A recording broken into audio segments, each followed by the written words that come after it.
kami dari pihak keluarga sudah minta perlindungan hukum ke Panglima TNI. Kami juga sudah minta perlindungan hukum ke Kapolri.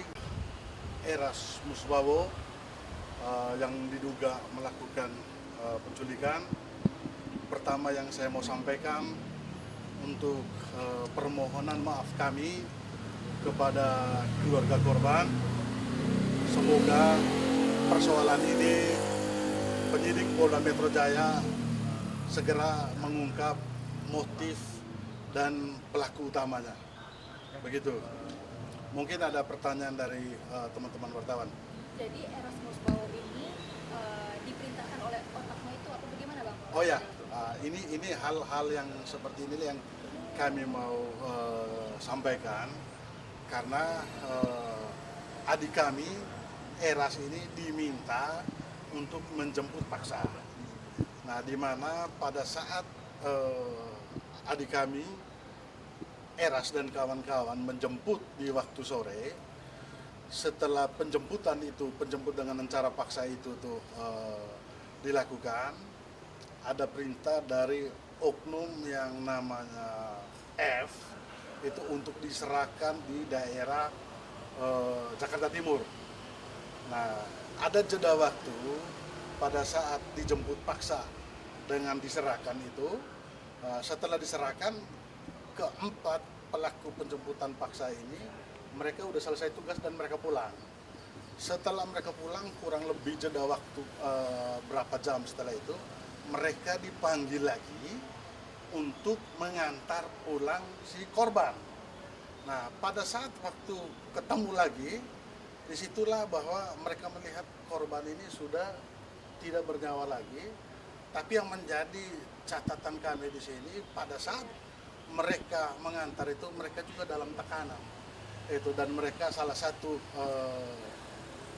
terduga penjemputan paksa ini menyampaikan ke keluarganya bahwa mereka memang baru diperintahkan untuk membuang jenazah. Jadi peran mereka itu sampai di situ.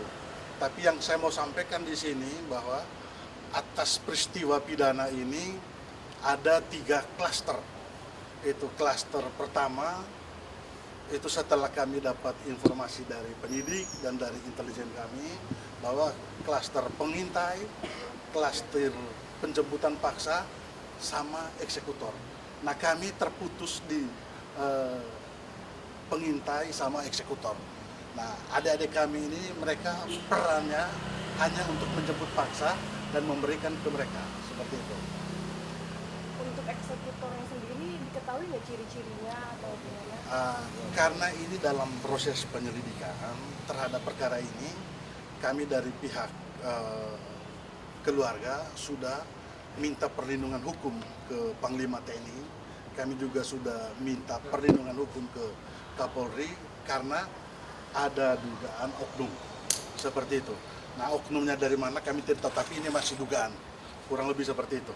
Jadi mungkin tadi Abang bilang maksudnya adalah dari para pelaku yang kemarin sempat disebutkan ini tidak mengeksekusi. Mereka tidak mengeksekusi, begini. Ini makanya kan ada 3 klaster saya bilang ya. Klaster pertama itu tuh klaster pengintai. Itu mereka mengintai si korban. Itu. Terus klaster yang kedua ini ada di kita tuh yang 4 orang yang menjemput secara paksa ini. Klaster ketiga itu yang melakukan eksekusi. Eksekusi dalam hal ini dari data penemuan kami di lapangan ada dugaan oknum. Seperti itu. Nah, kalau yang ditangkap tadi malam itu adalah dalang intelektualnya. Seperti itu. Jadi intinya kami dari keluarga kami memohon maaf terhadap keluarga korban bahwa adik-adik kami juga menerima pekerjaan ini karena diiming-iming sesuatu, karena ada tekanan ekonomi juga. Kalau mereka tahu bahwa pekerjaan ini sampai terjadi mengakibatkan kematian, saya yakin sebagai orang yang beragama dan kami juga sebagai orang Katolik, pasti kami menolak pekerjaan seperti ini. Berapa yang dijanjikan, Pak, uangnya? Kalau dari informasi yang kami dapat setelah berkomunikasi dengan penyidik, itu mereka dijanjikan itu tuh untuk mendapat berapa puluh juta sekian-sekian lah, baru dikasih DP berapa, seperti itu. Dan memang terkonfirmasi juga di penyidik dalam proses pemeriksaan ya. Kalau angka DP-nya itu di berapa, Pak? Saya tidak bisa memastikan angka DP-nya berapa, tapi angkanya tidak lebih dari 50 juta lah, seperti itu. Tapi per orang bayar lagi dibagi. Belum. Mereka belum membayar full, tapi sebagian dari uang DP itu ada yang sudah disita dari penyidik, seperti itu. Bang tadi kan menjelaskan ada oknum yang eksekutornya. Bisa jelaskan lebih detail nggak Bang? Oknumnya oknum aparat atau oknum apa? Begini, makanya ini kita harus hati-hati terhadap berita seperti ini. Makanya kami minta perlindungan ke Panglima TNI, kami juga sudah minta perlindungan hukum ke Kapolri karena ada dugaan oknum. Itu aja. Benar nggak sih, Bang, oknum itu dari Kopassus? Terlalu prematur kalau kita bicara seperti itu. Biarlah proses penyelidikan langsung dari pihak kepolisian yang memberi pernyataan di media seperti itu. Bapak tadi kan Eras ini Bapak dampingi sebagai kuasa hukum. Iya, betul. Apakah dia saja atau juga yang lainnya yang sebagai penculik juga?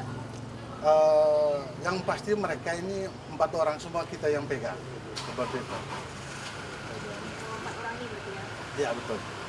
Pak, konfirmasi Pak, si Eras ini berarti betul dia kolektor Pak ya? Dia itu mau menculik korban itu karena emang taunya mau nagih utang atau gimana Pak? Oh begini, kadang kan begini, pekerjaan debt kolektor ini kan selalu identik dengan premanisme. Tapi yang saya mau katakan di sini itu juga profesi. Karena kenapa kita bilang itu profesi? Banyak juga debt collector ini melakukan pekerjaan yang betul-betul profesional. Karena banyak juga debitur ini kan yang selalu memposisikan mereka tuh korban, mereka udah nipu kiri kanan. Pada saat ditagih mereka melihat orang hitam, kadang orang hitam mereka bilang ini pelakunya. Ternyata orang hitam memang menjalankan tugas itu karena memang ada persoalan yang sebenarnya seperti itu. Iming-iming 50 juta itu per orang atau secara keseluruhan? Secara keseluruhan, karena mereka menerima operasional itu karena bahwa akan dijanjikan ada pekerjaan lanjutannya adalah pekerjaan penagihan, seperti itu. Bapak tadi dibenarkan yang Bapak wakili 4 orang ini itu mengintai dan menculik dan juga membuang jenazah. Harus dikoreksi sedikit ya. Saya bilang tadi itu tuh ada 3 klaster dalam peristiwa pidana ini. Pertama, klaster pengintai. Pengintai ini bukan dari pihak yang ditahan sekarang, penculik. Itu bukan dari pihak yang menjemput paksa atau yang menculik seperti itu. Terus setelah mengetahui posisi itu, baru ada, saya boleh menyebutkan inisial nama inisial F ini, dia memberi info bahwa yang bersangkutan korban berada di Lotte Mart itu. Disitulah mereka menjemput paksa dan diantar di daerah Jakarta Timur, seperti itu. Membuang jenazah terlibat? Kalau membuang jenazah ini yang menjadi tanda tanya saya, tanda tanya kami sebagai keluarga, karena pasca mereka pulang tengah malam atau midnight itu, ada perasaan ketakutan dari mereka bahwa tidak sesuai dengan yang dijanjikan awal, seperti itu.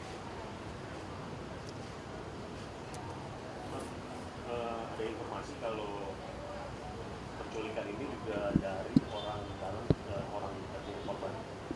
Kenapa? Yang bekerja di tempat yang sama dengan korban gitu. Ada informasi penculikan ini atas inisiator dari. Kami tidak masuk di situ, tapi yang pasti setelah kita komunikasi dengan penyidik bahwa ada 3 klaster pengintai yang jemput paksa atau eksekusi sama eksekutor. Kalau eksekutor kita terputus sudah di situ, kita tidak tahu mereka melakukan eksekusi itu tuh seperti apa, kita tertahu atau sebab-sebab terjadinya kematian itu tuh karena apa, kami belum tahu untuk itu. Penyidik masih dalam proses penyelidikan. Penegasan saja berarti 4 orang yang terlibat tadi ini terputus di klaster mana tadi Pak? Terputus di klaster penjemputan paksa atau penculikan itu. Bapak setelah penculikan berarti menyerahkan ke 4 aktor intelektual itu ya? Berarti. Bukan menyerahkan, itu ada upaya melarikan diri yang aktor intelektualnya ini. Tapi bagusnya, berita baiknya sekarang, terduga pelaku intelektual sudah diamankan kurang lebih 4 orang juga. Enggak, maksud saya itu kan 4 ini, Eras dan kawan-kawan ini kan melakukan penjemputan paksa terhadap korban. Nah itu menyerahkannya kepada eksekutor ini belum tahu. Begini, kalau perihal itu terkait jam persisnya saya tidak bisa menginformasikan, tapi yang pasti setelah dijemput paksa dari parkiran Lotte Mart itu, baru mereka menyerahkan di daerah Cawang atas perintah ya. Nanti mobil Fortuner atau apapun semua baru kalian serahkan. Itu setelah serahkan mereka udah langsung pulang. Diserahkan di Cawang berarti. Diserahkan di Cawang. Ada Di situ juga penyidik belum tahu, tapi hanya atas perintah seperti itu karena informasi ini juga dari penyidik. Begitu. Bang, untuk mobil yang dibawa oleh Eras dan teman-teman ini difasilitasi oleh yang menyuruh atau sewa?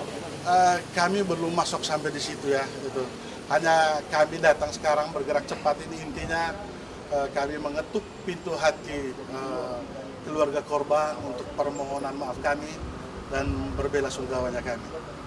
Begitu saja. Pak, satu lagi kalau terkait rumah dari pelaku itu kan katanya baru ditempati sekitar 2 bulan terakhir.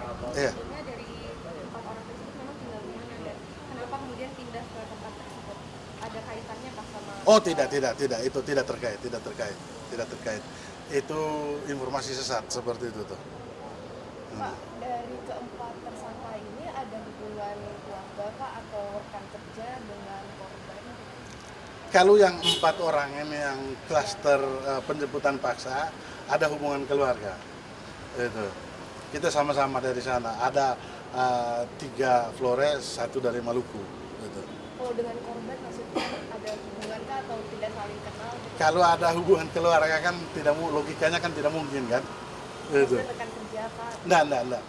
Sebelumnya juga korban ini kita tidak pernah tahu. Itu aja ya teman-teman ya. Satu yang kabur Pak. Sudah. Yang kabur itu maksudnya dia ketakutan atau memang dari Yang pasti begini, pada saat dia dalam keadaan sadar, itu dia pasti takut atas dia punya perbuatan yang seperti itu. Jadi karena itu dia coba untuk melarikan diri, tapi ternyata polisi khususnya Polda Metro Jaya kami apresiasilah mengungkap cepat peristiwa pidana ini. Begitu ya teman-teman ya, kami ketemu penyidik dulu. Bapak mau konfirmasi Eras ini yang inisialnya RS ya? Ya, Eras Wabo ya. RS. Eras Wabo. Oke, baik ya teman-teman ya. Terima kasih ya. Nih, dia masuk, wah langsung disergap.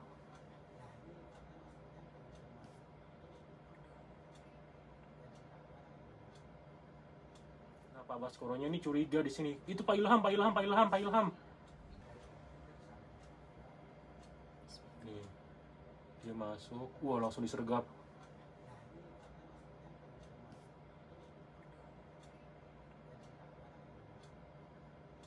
Nah, Pak Baskoronya ini curiga di sini. Itu Pak Ilham.